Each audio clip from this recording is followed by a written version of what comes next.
bahwa setiap hari kita diperhadapkan pada satu pilihan, di mana kita harus menetapkan keputusan untuk memilih. Pilihan itu ada yang sifatnya sederhana, ada yang sifatnya menentukan hidup kita. Tetapi yang jelas dari pilihan itu berpengaruh pada hati kita untuk melihat, untuk bersikap di hadapan Tuhan.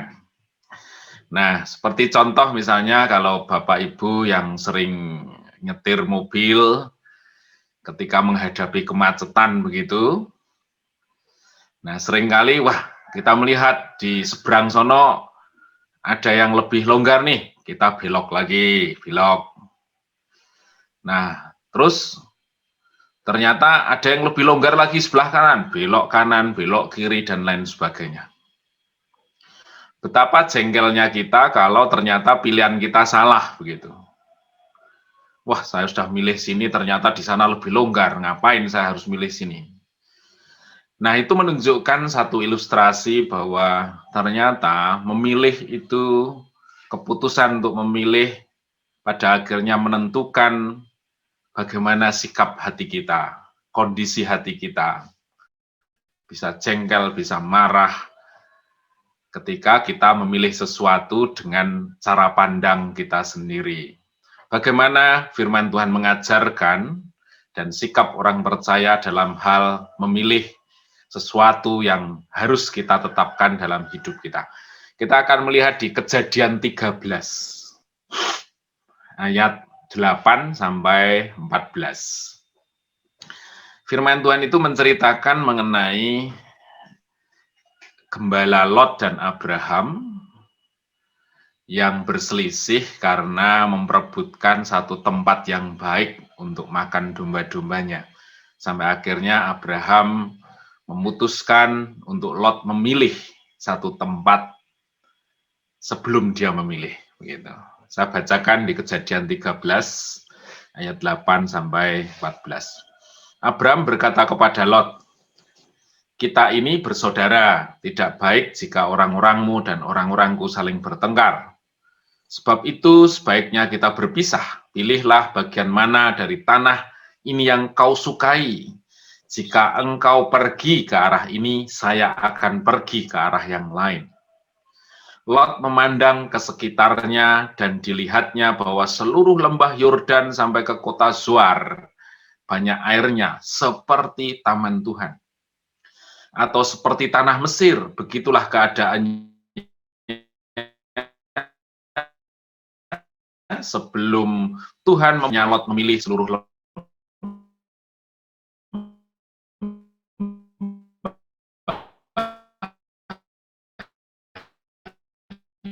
Yordan itu, lalu dua orang itu berpisah.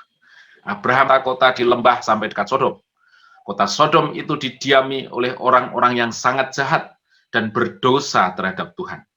Ayat 14, setelah Lot pergi, Tuhan berkata kepada Abraham, "Dari tempat engkau berdiri itu, pandanglah baik-baik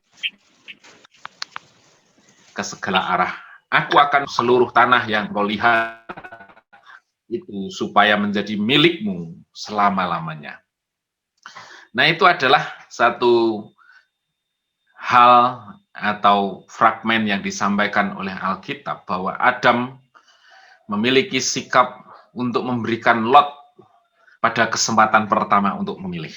Nah, kalau kita menyelidiki bagaimana sikap hati Abraham, tentu kalau dari pandangan orang kita zaman ini, kita memilih sesuatu tentu karena didasarkan pada pertimbangan bahwa sesuatu itu lebih baik dibanding yang lain. Wong kita ke warung milih gorengan aja banyak orang yang mejeti sono sini pilih yang tebal, yang besar gitu kan. Sampai kita sendiri kalau melihat rasanya nggak enak gitu ya. Tapi itu merupakan satu contoh bahwa apa yang dilakukan Lot itu adalah sesuatu yang wajar kalau dia memilih sesuatu tentu berdasarkan pertimbangan yang baik dari apa yang dia lihat, menguntungkan, memiliki masa depan yang bagus dari pandangan yang kita lihat begitu. Tetapi di situ Lot menunjukkan bahwa keputusan dia memilih itu didasarkan pada cara pandang manusia. Cara pandang fisik, di mana sesuatu itu enak, menguntungkan saya, memiliki masa depan, dan lain sebagainya. Sedangkan sikap Abraham jelas menunjukkan satu perbedaan. Dia berani mempertaruhkan hatinya pada apa yang ditetapkan Tuhan. Barangkali tanah yang ditinggalkan Lot, tentu yang menjadi pilihan Abraham itu sesuatu yang, waduh, gersang, waduh, apa namanya, domba-dombanya ini mau makan apa ini? Banyak bebatuannya, panas, gitu kan. Lot memilih tanah yang seperti taman Tuhan, indah bagi pandangan matanya. Orang yang sehat tentu berpikir demikian, bahwa pilihannya pasti ke situ. Kalau orang sehat dengan cara berpikirnya memilih apa yang Abraham pilih, itu nggak sehat dalam pikirannya. Tetapi di situ Abraham menunjukkan satu sikap hati yang jauh lebih percaya dibandingkan apa yang dia lihat. Itu yang diutarakan oleh Paulus, begitu ya. Jadi itu sebenarnya yang diajarkan kepada kita sebagai orang percaya, untuk bisa lebih mempercayai dari apa yang tidak kita lihat dibandingkan apa yang bisa kita lihat. Paulus berkata gini, aku mempercayai hal-hal yang tidak kelihatan mata, karena hal itu adalah hal yang kekal. Nah, itu sesuatu yang diajarkan Allah bagi kita semuanya sebagai orang percaya. Ketika kita diperlengkapi dengan pola pikir, kemampuan untuk memutuskan sesuatu, cara pandang secara lahiriah, tetapi begitu kita mempercayai Tuhan, kita diajar untuk berani memutuskan sesuatu bukan berdasarkan apa yang kita lihat. Karena tadi seperti contohnya, ketika kita salah memilih, ketika kita memilih berdasarkan apa yang kita lihat, seringkali justru kondisi yang akan kita jalani berikutnya tidak membuat ketenangan.